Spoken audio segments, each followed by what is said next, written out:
ఇప్పుడు కేవలం 7,999 up to 10 kgs వరకు బరువు తగ్గి అధిక బరువు నుంచి వచ్చే ప్రధాన సమస్యలను దూరం చేసుకోండి. టైం బాగుంటే హిట్ లేకపోయినా నువ్వే కావాలంటారు, లేదంటే సినిమాల నుంచి తీసేస్తారు.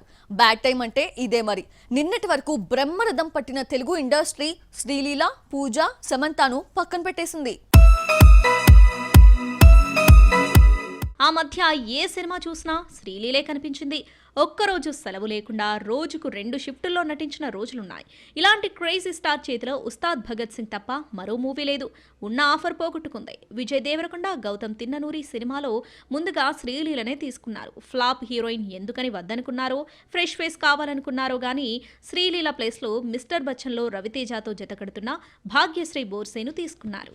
శ్రీలీల నితిన్ మూవీ ఛాన్స్ కూడా మిస్ చేసుకుంది. భీష్మ తర్వాత Nithin, Rashmika, Venky Kudumula combination movie Robin Hood మొదలైంది. ఏమైందో గానీ రష్మిక తప్పుకుంటే శ్రీలీలను అనుకున్నారు. తీరా చూస్తే ఈ ప్లేస్లోకి రాశీ ఖన్నా వచ్చింది.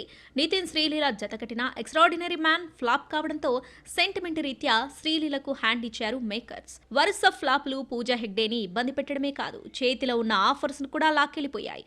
గురూజీనే నమ్ముకుని గుంటూరు కారంలో ఛాన్స్ సంపాదిస్తే ఫ్లాప్ హీరోయిన్ ముద్ర పూజను ఇబ్బంది పెట్టింది. ఈ ప్లేస్ ను శ్రీలీల భర్తీ చేసింది. పూజా హెగ్డే సైన్ చేసిన గుంటూరు కారమే కాదు, ఉస్తాద్ భగత్ సింగ్ కూడా చేజారింది. దువ్వాడ జగన్నాథం, గద్దలకొండ గణేష్ తో కలిసి రావడంతో ఉస్తాద్ లోనూ పూజానే తీసుకోవాలనుకున్న దర్శకుడు హరీష్ శంకర్ కల తీరలేదు.